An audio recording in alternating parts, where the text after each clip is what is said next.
எங்க நல்ல தகப்பனே, நல்ல ஆண்டவரே, என்னுடைய காணிக்கையை நீங்க பார்க்கவே இல்லப்பா. உங்களுடைய உபதேசத்தை நாங்க அறிந்திருக்கிறோம். என்னுடைய உள்ளத்தை நீங்க பார்க்குறீங்க. 2 காசு போட்ட அந்த அம்மாவை தான் நீங்க பார்த்துட்டே இருந்தீங்க. தன்னுடைய நிறைவானதிலிருந்து குறைவானதை காணிக்கை பெட்டியில போட்டாங்கப்பா. ஆனா எல்லாரும் நிறைய போடுறான்னு தெரிஞ்சுக்கிட்டாங்க. நிறைவானதிலிருந்து குறைவானதை போட்டாங்க ஆண்டவரே. ஆனா அவங்க நிறைய போடுற மாதிரி நினைச்சுக்கிட்டாங்க. பார்க்கறவங்க எல்லாம் எவ்வளவு காணிக்கை போடுறாங்கன்னு பார்த்தாங்க. ஏசப்பா குறைவானதையே போட்டுட்டாப்பா. அதை நீங்க பாத்தீங்க ராஜா. நீங்க காணிக்கையை பார்க்கல, எங்க மனசை பார்க்குறீங்க. எங்க ஏசப்பாவுக்கு நாங்க ஊழியம் செய்யணும். எங்க ஏசப்பாவுடைய இந்த ஆலயத்தின் தேவைகள்லாம் சந்திக்கப்படணும். எங்க ஏசப்பா இந்த ஆலயத்துக்கு வர்றவங்களுக்கெல்லாம் மாம்சமான சரீர பிரகாரமான ஆசீர்வாதம், ஆவிக்குரிய ஆசீர்வாதம், சரீரத்துக்கு எதுவான ஆகாரம், ஆவிக்கேற்ற ஆகாரம் எல்லாத்தையும் கொடுக்கணும் ஏசப்பா. இந்த ஆலயத்துக்கு வர்றவங்க உங்க வீட்டுக்கு வராங்க ஏசப்பா, ஆறுதல் அடைஞ்சு போகணும் ஏசப்பா. புசிச்சு குடிச்சு உங்களுடைய நல்ல ஆலோசனை கேட்டு நல்லா வாழணும் தீர்மானத்தோட போகணும் ஏசப்பா. அதுக்கு தான் நாங்க இந்த காணிக்கையை செலுத்துறோம். எதுக்கு காணிக்கை செலுத்துறோம் ஏசப்பா? உங்களை சந்தோஷப்படுத்துறதுக்கு, நீங்க அநேக ஆயிரங்களை ஆசீர்வதிப்பதற்கு, சந்தோஷப்படுத்துவதற்கு எங்கள் காணிக்கைகளை செலுத்துகிறோம். பார்த்து கொண்டும் கேட்டுக்கொண்டு இருக்கிறவரே, உண்மை சந்தோஷப்படுத்த நாங்க மனப்பூர்வமா கொடுத்தது இதுதானா? எங்களை மன்னிச்சிருங்க ஏசப்பா. இன்னும் நாங்க அதிகமா கொடுக்கணும் ஏசப்பா. தசமபாகத்துக்கு அதிகமா நாங்க கொடுக்கணும். எங்களுடைய வீட்டாரை நீங்க ஆசீர்வதிங்க, எங்களை நீங்க ஆசீர்வதிங்க, கையின் பிரயாசங்கள் ஆசீர்வதிங்க, எல்லா கடன் பிரச்சனை விடுதலை ஆக்குங்க. உமக்கு நாங்க இன்னும் கொடுப்போம், எங்களையே கொடுப்போம். உடைய கரங்களை ஒப்பு கொடுக்கிறோம். இரட்சரேசுலமாய் தாழ்மையுடன் அப்படி செபிக்கிறோம். எங்கள் ஜீவனும் பரிசுத்தமும் உள்ள நல்ல தகப்பனே, ஆமென். உட்காரலாம்.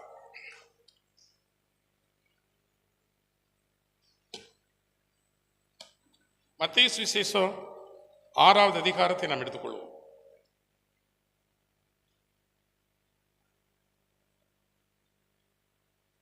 முதல் 1-2 வசனத்தை நான் வாசிக்கலாம்.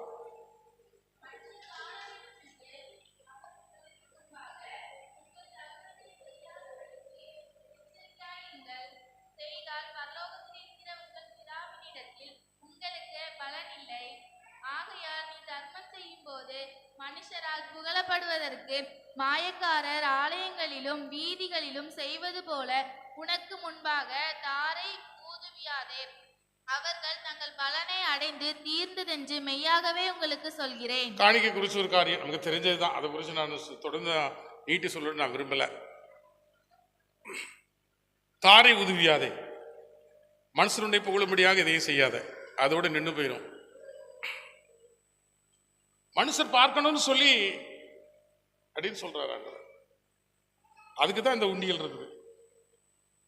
மனுஷர் இல்லாத நேரத்தில் காணிக்கை செலுத்துவதற்கு ஜெபிக்கிறோம். ஏசப்பாவை பிரியப்படுத்தணும், ஏசப்பாவை சந்தோஷப்படுத்தணும். என்னென்ன செய்யணுமோ அதெல்லாம் நான் செய்யணும், இதையும் நான் செய்யறேன் ஏசப்பான்னு யாருக்குமே தெரியாம காணிக்கப்பட்டு போறதுக்கு ஒரு காணிக்கப்பட்டி இருக்கு. பார்ப்போமே. இப்ப கொஞ்சம் பேர் தான் இருக்கிறோம். நிறைய பேர் வரும்போது இதை நான் சொல்லணும்னு ஆசைப்படுறேன்.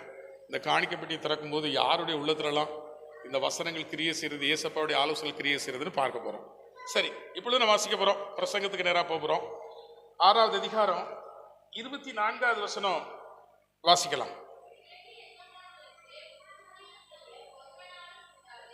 ஒருவனை பகைத்து மற்றவனை சிநேகிப்பான், அல்லது ஒருவனை பற்றி கொண்டு மற்றவனை அசட்டை பண்ணுவான்.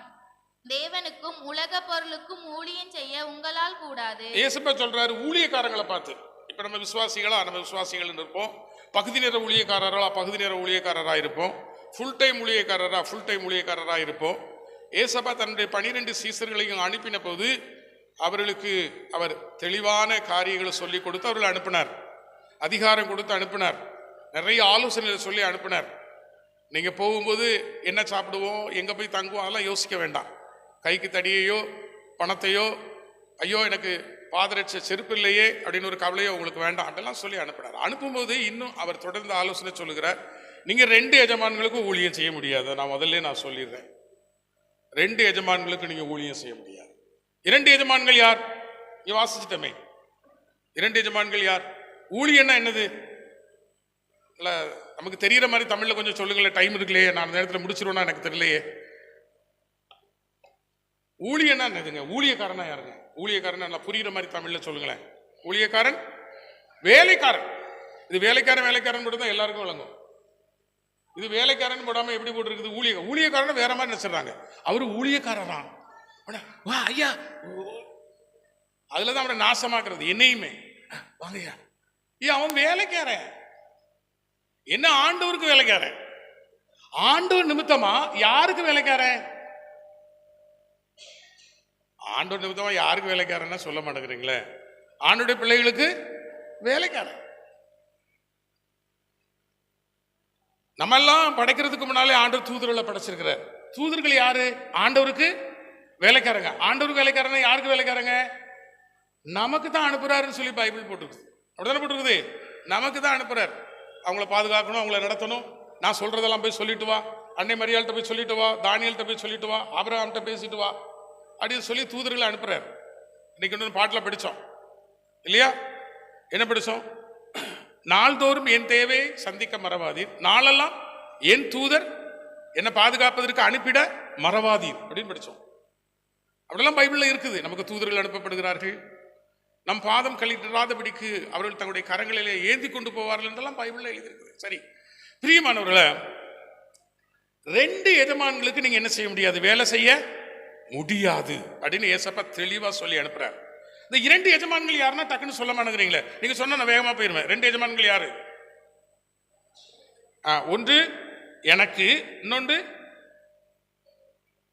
என்னது? 2 எஜமான்களுக்கு ஊழியம் செய்ய முடியாது. ஒன்று எனக்கு. ஒருவனை பகைத்து மற்றவனை சிநேகிப்பான், அல்லது ஒருவனை பற்றி கொண்டு மற்றவனை அசட்டை பண்ணுவான். தேவனுக்கும் அப்ப தேவன் ஒருவர், இன்னொன்னு யாரு? உலக பொருள். 2 பேருக்கும் நீ ஊழியம் செய்ய உன்னால. நான் சொல்றேன் போங்க ஆண்டவரே, உங்களுக்கு நான் ஊழியம் செய்வேன். பாருங்க, நீங்க பார்த்துக்கிட்டே இருங்களேன். என்ன பார்த்துக்கிட்டே இருங்க? கார் வாங்குறதா இல்லையான்னு பாருங்க. அந்த அத்தனை ஏக்கரை நான் வாங்கி வளைச்சு போடுறேனா இல்லையான்னு பாருங்கள் ஆண்டவரே. இது என்ன சர்ச்சு? நான் கட்டுறேன் பாருங்க சர்ச்சு இப்படின்னு சொல்லி நான் மனுஷரை பிரியப்படுத்துகிறேன் பிரசங்கித்தால் காணிக்கைகள் ஏராளம் வரும். என்னை எத்தனை பேர் அழைப்பாங்க? எங்கெல்லாம் நான் போயிருவேன். வெறும் சுட்கேஸா போவேன். ஐயா என்கிட்ட சொல்லிட்டாங்க நீங்க வெளிநாட்டுக்கெல்லாம் போக போறீங்க. வெளிநாட்டுக்கு போகும்போது வெறும் சூட்கேஸா போவேன், இல்ல சூட்கேஸ் இல்லாமலே போவேன். வரும்போது பாருங்க, உங்களை நான் திரும்பியே பார்க்க மாட்டேன். பிரதர் நீங்க யாரு பிரதர் கேட்பேன், வருத்தப்படாதீங்க. அதை கொண்டு வந்து நான் இடத்த வாங்குவேன், சுத்தி வளைச்சு போடுவேன், பெரிய பெரிய ஆலயத்தை கட்டுவேன், என்னெல்லாமா செய்வேன். நான் ஏசப்பா என்கிட்ட இருக்கணுமே. ஏசப்பா என்ன சொன்னாரு? என் லைஃப் ஸ்டைல் நீ பாத்தியா அப்படின்னு கேட்கிறாரு. ஏசப்படைய லைஃப் ஸ்டைல் என்ன? அவரை தொடர்ந்த பேதுருடைய லைஃப் ஸ்டைல் என்ன? அவரை தொடர்ந்த பவுலோடைய லைஃப் ஸ்டைல் என்ன?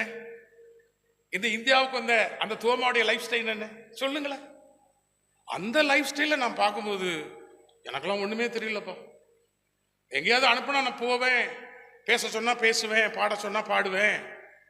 அது என்ன செய்ய சித்தமா இருக்கும் எனக்கு தெரியல. என் எண்ணங்களும் அவருடைய எண்ணங்களும் எப்படி இருக்குதா? உங்க எண்ணங்களும் அவருடைய எண்ணங்களும் எப்படி இருக்குதா? அவ்வளவு தூரமா, வானமும் பூமியும் எவ்வளவு தூரமா இருக்கிறதோ அவ்வளவு தூரமா. அப்ப அவருடைய எண்ணத்தை நான் ஏசப்பா என்ன எண்ணம் வச்சிருக்கீங்க, ஏசப்பா என்ன எண்ணம் வச்சிருக்கீங்க, என்ன எண்ணம் வச்சிருக்க நான் கேட்டு அதை தெரிஞ்சு நடக்காம எத்தனை ஏக்கரை சுத்தி வளைச்சு எத்தனை பெரிய ஆலயத்தை கட்டினாலும் ஏசு அங்க இருக்கணுமே.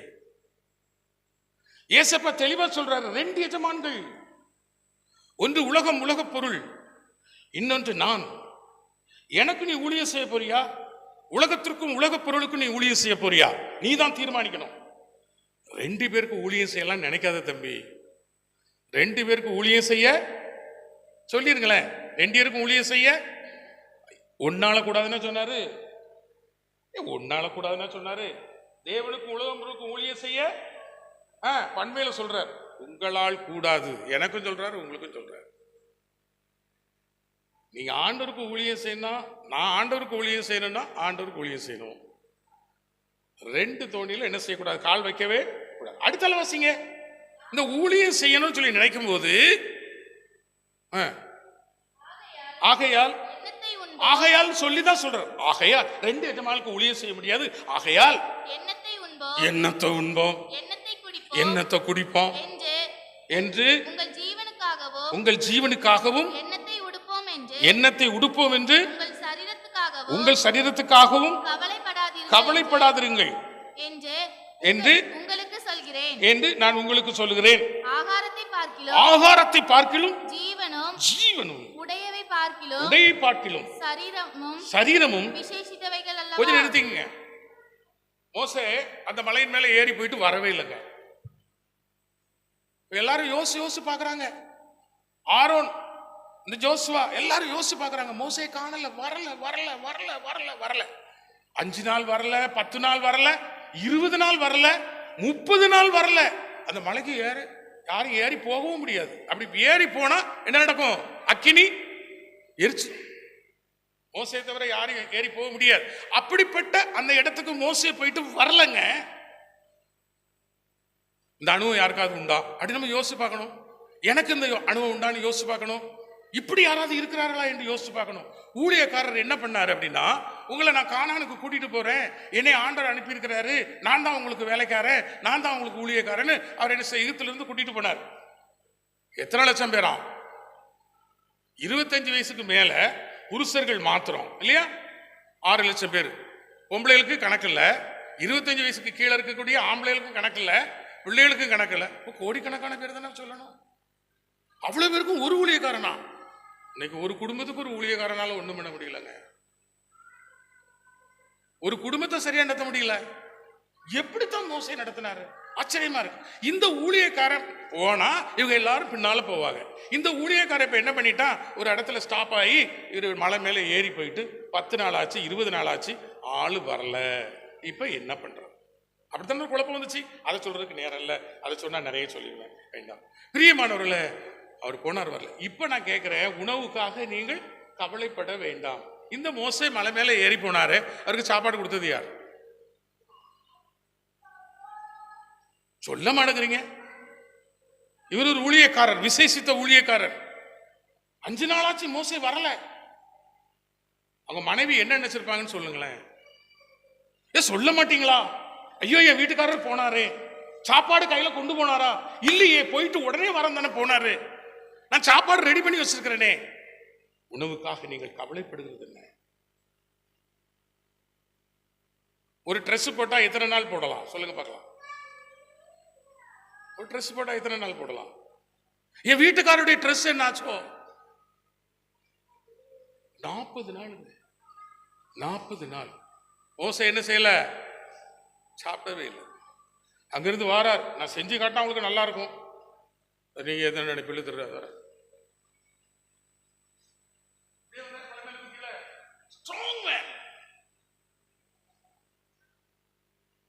முகம் பிரகாசமா இருந்தது. அப்ப என்ன சாப்பிட்டார்? அந்த முகம் பிரகாசமா இருப்பதற்கும் வீர தீரமாய் ஒரு ஸ்ட்ராங்கா அந்த மலையை விட்டு இறங்கி வர்றதுக்கும் என்ன சாப்பிட்டாரா? சொல்ல மாட்டேங்கிறீங்களே.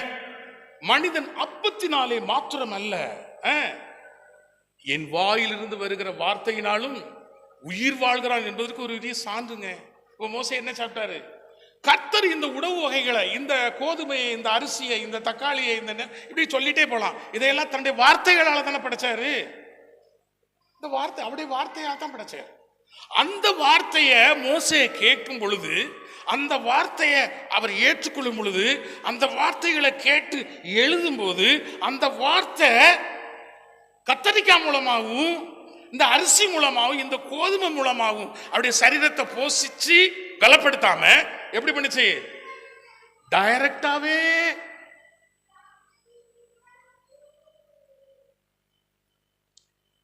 எங்க ஆடு சாப்பிடுறாங்க, ஆடு சாப்பிடுறோமா? அந்த ஆட்டு இறைச்சி இங்க இருந்து வருது. முதல்ல என்ன பண்ணுது? இந்த ஆட்டுக்குட்டி தாயிட்ட பால் குடிக்குது இல்லையா? இந்த பால் இந்த ஆட்டுக்குட்டிக்கு எப்படி கிடைக்குது? இந்த ஆட்டுல இருந்து கிடைக்குது. இந்த ஆட்டுக்கு இந்த பால் எப்படி சுரக்குது? அந்த புல்லை திங்கிறதுனாலதான். இந்த புல்லு யாரு கொடுக்கா? நம்முடைய இல்லையா, நம்முடைய தெய்வம் கொடுக்கிறார். இந்த புல்லு இந்த ஆடு சாப்பிடும்போது அது என்ன செய்யுது? உள்ள ஒரு அமைப்பு வச்சிருக்கிறாரு. அந்த அமைப்பின்படி பாலா மாறி குட்டிக்கு போகுது. குட்டி என்ன செய்யுது? அந்த பாலை சாப்பிட்டு அதுக்கு சரீரம் இல்லையா, அதுக்கு மாம்சம். அப்புறம் கொஞ்ச நாள் கழிச்சு இந்த தாயை விட்டு பிரிஞ்சு அதுவும் என்ன செய்யுது? புல்லு தான் சாப்பிடுது. அந்த புல்லு சாப்பிட சாப்பிட அந்த ஆட்டுக்குட்டிக்கு என்ன வருது? சரீர வளர்ச்சி வருது. இதுதான் நம்ம இறைச்சின்னு சொல்றோம், மட்டன் சொல்றோம். இப்ப மட்டன் எங்க இருந்து வந்துச்சு? புல்லுல இருந்து வந்துச்சு. இந்த புல்லை படைச்சது யாரு? நம்முடைய தெய்வம். அப்ப இந்த புள்ளி எங்க இருந்து வந்துச்சு சொல்லுங்க. இந்த புள்ளி எங்க இருந்து வந்துச்சு ஆர்டிஸ்ட் சொல்லுங்க. உங்க பேர் தான் எனக்கு நல்லா ஞாபகத்துல நிக்குது. சொல்லுங்க. ஏசப்பாவுடைய வார்த்தையில இருந்து வந்துச்சு. இப்ப ஏசப்பாவுடைய வார்த்தையே நான் சரி. இப்போ நம்ம மட்டன் சாப்பிட்டா செகண்ட், புல்லு சாப்பிட்டா ஃபர்ஸ்ட்.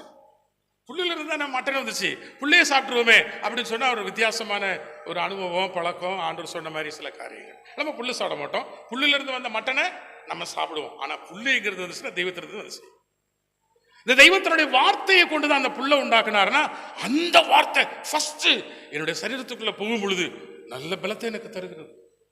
இதாங்க மோசேனுடைய ரகசியம். அவரு ஐயோ அம்மா பா ஒரு வாரம் ஆச்சு தண்ணி குடிக்கல, நான் சாப்பிடவும் இல்லை. சொல்லுங்க சொல்லுங்க சொல்லுங்க, நான் எழுதுறேன். ஐயோ என்னை விட்டுருங்க ஐயா, நான் கீழே போறேன், என் ஒய்ஃபு தேடுவா பா கையெல்லாம் சொந்த சொல்லவே இல்லை. ஆண்டவர் சொல்ல சொல்ல எழுதுறார். மோசே என்னிடத்தில் ஒரு நியாயப்பிரமாண புஸ்தகம் இருக்கிறது, அதை நான் உனக்கு சொல்லுகிறேன், நீ சொல்ல சொல்ல எழுது. மோசே இந்த உலகம் எப்படி உண்டானது என்று யாருக்குமே தெரியாது, உனக்குமே தெரியாது. நான் சொல்லுகிறேன் எழுது, இப்படித்தான் இந்த உலகத்தை நான் படைத்தேன். முதலாம் நாள் என்ன படைத்தேன், இரண்டாம் நாள் என்ன படைத்தேன், எல்லாவற்றையும் எழுது. எல்லாத்தையும் மோசே எழுதுறார். ஆண்டவர் சொன்ன எல்லா காரியங்களையும் எழுதுறார், எழுதிக்கிட்டே இருக்கிறார். நல்லா நினைச்சு பாருங்க பிரியமலை, நம்முடைய ஆண்டவருடைய வார்த்தைகளை சரியான இடத்துல ஆண்டவரை நெருங்கி நான் வாழக்கூடிய ஒரு வாழ்க்கையில அப்படி போயிட்டோம்னா இதுல இருந்து வல்லமை இருக்கிறது பெரியமானவங்கள, இதுல இருந்து பலன் இருக்கிறது, இதுல இருந்து வரங்கள் இருக்கிறது, இதுல இருந்து நல்ல ஞானம் இருக்கிறது, இதுல இருந்து எல்லாருக்கும் போதிக்கக்கூடிய, எல்லாரையும் நல்வழித்தக்கூடிய பெரிய ஆற்றல் இந்த வேத புத்தகத்துல. அப்ப ஏசப்பா சொல்றாரு, உயிர் முக்கியமா உணவு முக்கியமா அப்படி கேட்கிறார். உயிர் முக்கியமா உணவு முக்கியமா சொல்றாருல, என்ன சொல்றாரு, உணவை விட சொன்னார். வாசிக்கிறமான என்ன ஆதிசரி வாசிங்கள ஒருத்தர் வாசிக்க மாட்டாங்க. என்ன சொன்னார் ஏசப்பா, ஆகாரத்தை பார்க்கலும் ஜீவனும். அப்போ நம்முடைய சாப்பாட்டை விட ஜீவன் முக்கியம். நீங்க சாப்பாடு நினைக்கிறீங்க, நான் உங்க உயிரை நினைக்கிறேன். உங்க உயிரை எப்படி உயிரா வைக்கணுங்கிறது எனக்கு தெரியும். சாப்பாட்டை குறித்து ஏன் கவலைப்படுறீங்க? ஒருவேளை உங்களுக்கு சாப்பாடு கிடைக்காம போலாம், கவலையே படாதீங்க, நான் இருக்கிறேன். நீங்க சாப்பிடாமலே இருக்க உங்களால முடியும் சொல்லி நான் உங்களை பலப்படுத்துற தேவனா இருக்கிறேன். சாப்பாட்டை குறித்து ஏன் கவலைப்படுறீங்க? ஊழியக்காரரை பார்த்து சொல்றாரு, உடையை குறித்து நீங்கள் கவலைப்படுகிறது, உடையை காட்டிலும் எது முக்கியம்? உங்களுடைய உடம்பு முக்கியம்னு எனக்கு தெரியும். உங்களுடைய உடம்பை நான் பார்த்துக்கிருவேன், அதை உடுத்தணுமா, அதை எப்படி உடுத்தணும் எனக்கு தெரியும் அப்படின்னு சொல்லிட்டு தொடர்ந்து சொல்றாரு பாருங்க, வாசிங்க.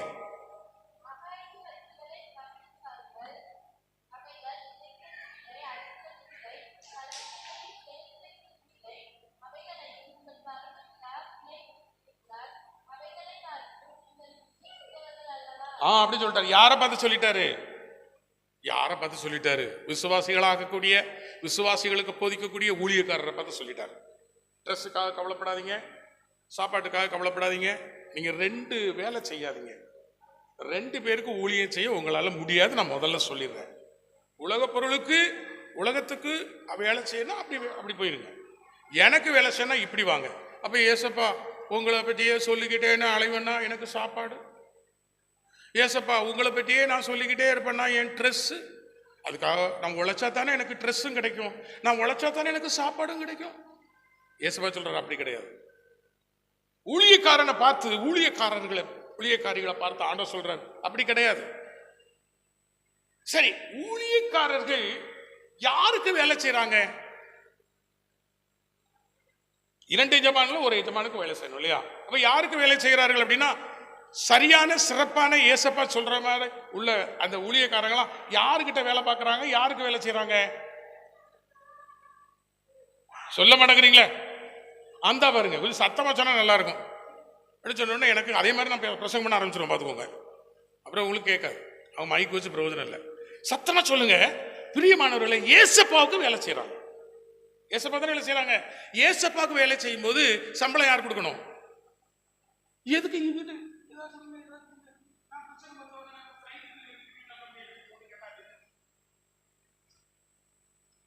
ஏசப்பாவுக்கு ஃப்ளைட் இல்லாமலே பறந்து போக கூடிய காரியத்தை செய்திருக்கிறாருன்னு சொல்லி பைபிள் இருக்கு. பிலிப்பை பற்றி படிச்சிருக்கீங்களா?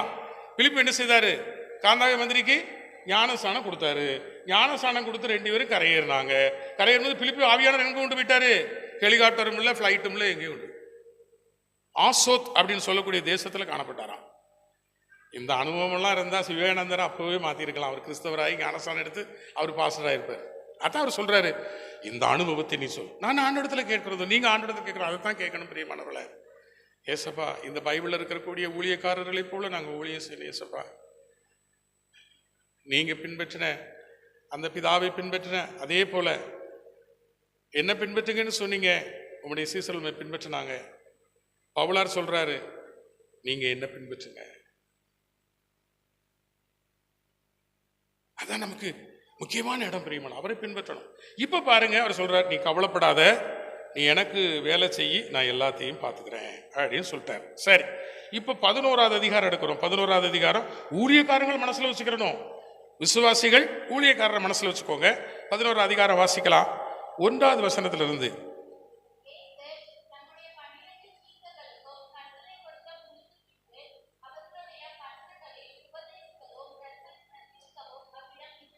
இயேசு தம்முடைய 12 சீசர்களுக்கு மேல படிக்கணும். என்ன கட்டளை கொடுத்தாரு? நீங்க உலகமெங்கும் போங்க அப்படின்னு சொல்லாம இஸ்ரவேல் தேசத்துல போங்க, காணாமற் போன ஆடுகளா இஸ்ரவேல் வீட்டாடத்துக்கு போங்க, மற்ற இடத்துக்கு போக வேண்டாம், புரஜா இடத்துல போக வேண்டாம், நான் சொல்ற இடத்துக்கு போங்க, போய் பரலோக ராஜ்யம் சமீபமாய் இருக்கிறது அப்படின்னு சொல்லி பரலோக ராஜ்யத்துக்கான காரியங்களை பிரசங்கிங்க. கைக்கு தடியோ பணமோ காசோ ஒன்று நீங்க எடுத்துட்டு போவாதீங்க. நீங்க போங்க, நான் எல்லாத்தையும் நான் பார்த்துக்கிறேன், நீங்க போங்க. உணவுக்காக கவலைப்படாதீங்க, உடைக்காக கவலைப்படாதீங்க, தங்குற இடத்துக்காக நீங்க கவலைப்படாதீங்க, போங்க அப்படின்னு சொல்லி அனுப்பிட்டு இவர் என்ன பண்ணாராம்? தனியா அவர் என்ன சாப்பிட விட்டு போனார். வாசிக்கலாம்.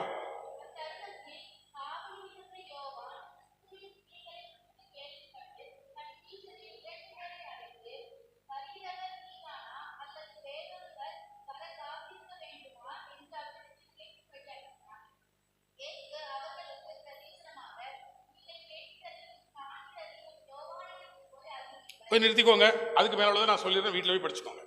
இப்போ ஒரு சந்தேகம், வருகிறவர் நீர் தானா அல்லது வேறொருவரை காத்திருக்க வேண்டுமா அப்படிங்கிற ஒரு கேள்வியை நீங்களே போய் இயேசுகிட்டே கேட்டுருங்க. வருகிறவர் நீர் தானா? நாங்க மேசியாவை எதிர்பார்த்து கொண்டிருக்கிறோம். எங்களுக்காக அபிஷேகம் பண்ணப்பட்டு ராஜாதி ராஜாவா இருக்கக்கூடிய மேசியாவை நாங்கள் எதிர்பார்த்து காத்து கொண்டிருக்கிறோம். அப்படியே ராஜ்யத்துக்கு முடிவே இராதுன்னு அவர் சாகவே மாட்டார். அப்படியே ராஜ்யத்துக்கு முடிவே இராது. அப்படியே ராஜ்யத்தில் பிரவேசிக்கிறவர்களும் சாகவே மாட்டார்கள். அப்படிப்பட்ட ஒரு ராஜ்யம் இந்த உலகத்தில் ஸ்தாபிக்கப்பட போகிறது. மேசியாவை நாங்கள் எதிர்பார்த்து கொண்டே இருக்கிறோம். இப்பொழுது யோவான் ஸ்நானன் எங்களை அனுப்பியிருக்கிறார். நம்மிடத்தில் ஒரு கேள்வி கேட்கிறோம், நாங்கள் எதிர்பார்த்திருக்கிற மேசியா நீர்தானா அல்லது வேறொருவரை காத்திருக்க வேண்டுமா? அப்பொழுது ஏசப்பா சொன்னாரு, நீங்கள் காண்கிறதையும் கேட்கிறதையும் யோவானிடத்தில் போய் சொல்லுங்கள். காண்கிறது என்ன? இதுதான் எனக்கு முடியல, எனக்கு அப்படி முடியணுமே, எனக்கு தகுதி இல்லையே, இல்லை ஏசப்பா எனக்கு தரவே மாட்டேங்கிறார். ஆரம்ப காலத்தில் கொஞ்சம் கொஞ்சம் அப்படி லைட்டாக தலை காட்டின மாதிரி சில அற்புதங்கள் நடந்துச்சு. இடைக்காலத்தில் அப்படி ஒரு அலைச்சல், அப்படி ஒரு ரவுண்ட் அடிச்சுட்டு வந்தேன். அது கொஞ்சம் நின்று போன மாதிரி இருக்கு. எனக்கு ஏசப்பா இனி தருவாங்களா அப்படின்னு சொல்லி காத்திருக்கிறேன். அவர் சொல்றார், நீங்கள் காண்கிறதையும் நீங்கள் கேட்கிறதையும் யோவானிடத்தில் போய் சொல்லுங்க, அப்பதான் நான் வருகிறவர் என்கிறது ஒரு சான்று. காண்கிறது என்ன? கீழே போட்டிருக்கு, குருடர்கள், செவிடர்கள், ஊமைகள், இதெல்லாம் இல்லாமலே இந்த துள்ளு துள்ளுறனே, இப்படி பாட்டு பாடுறேன், இதெல்லாம் இருந்தா எப்படி இருப்பேன் பிரதர்? நான் என்ன செய்யறேன் அப்படின்னு கேட்டா, பரப்பாடியில் 4 பேரை பார்க்க வச்சுட்டேன், 2 பேரை பேச வச்சுட்டேன், பைபிள் எடுத்து பிரசங்கம் பண்ண போறேன். சொல்லுங்க, அந்த காரியங்கள் அப்படி மனசுல கொண்டு வாங்களேன்.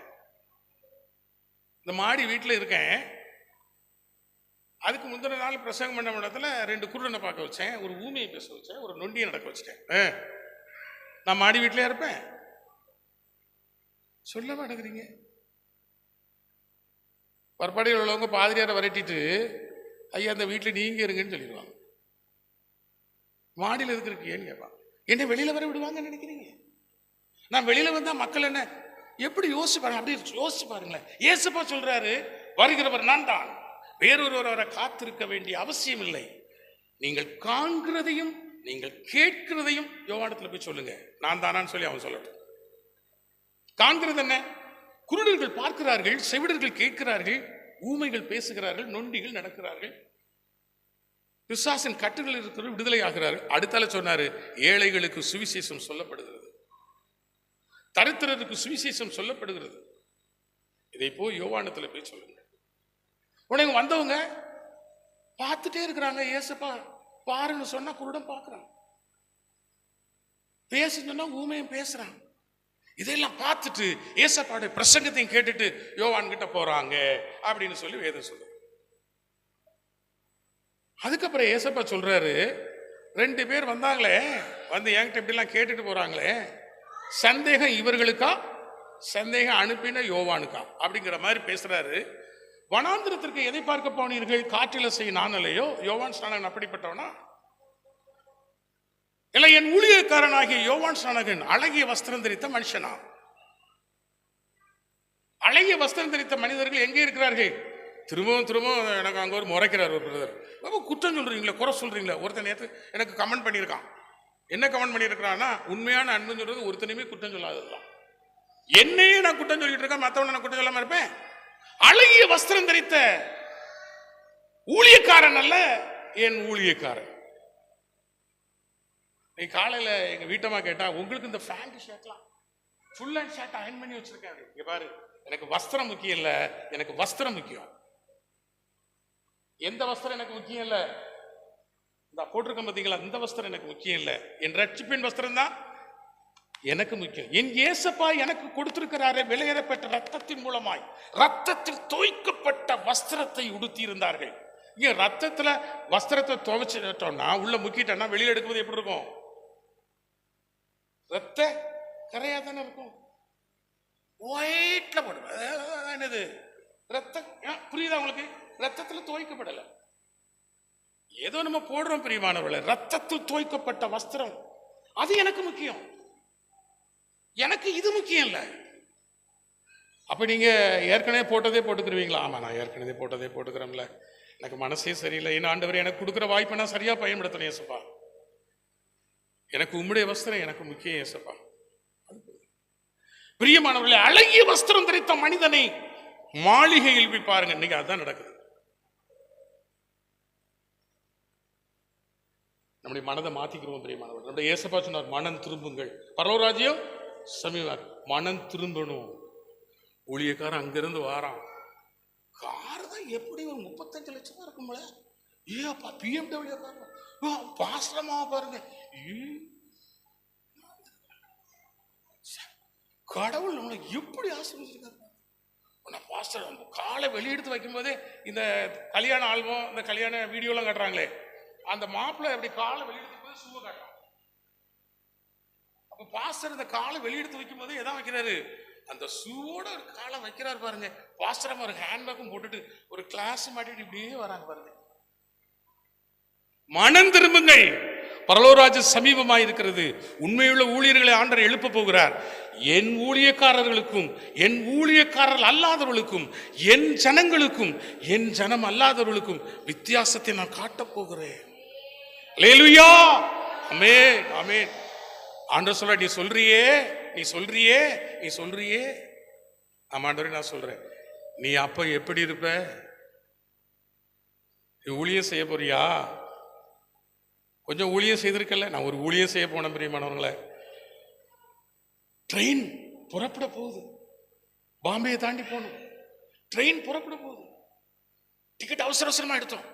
கடைசியில் பாம்பேல இருந்து சூரத்துக்கு போறதுக்கு அந்த ட்ரெயின்ல ஏறிட்டேன் பிரியமானவர்களே. கக்குஸ் பக்கம் தான் எனக்கு இடம் கிடைச்சது. என்ன பண்றதுன்னு எனக்கு தெரியல. கொஞ்ச நேரம் உட்கார்ந்து பார்த்தா என்னால முடியல. கடைசியில கொஞ்சம் கக்குசுக்கு தள்ளி பேக்க தலைக்கில வச்சுட்டு டவலை விரிச்சு படுத்தேன். கக்குசு வாடகை தான் நான் சுவாசிக்கணும். போறான், கதவை திறக்கிறான், கதவை திறக்கிறான், ஒரே டிஸ்டர்பன்ஸ். சூரத்துக்கு போறது வரைக்கும் கக்குசை மோந்து பார்த்துட்டே தான் போனார். வழி கிடையாது, சுவாசிச்சு தானே. என் ஏசப்பாட்ட சொன்னேன், ஏசப்பா நான் உங்க ஊழியத்துக்கு வந்து சூரத்துக்கு ஊழியத்துக்கு போறேன்.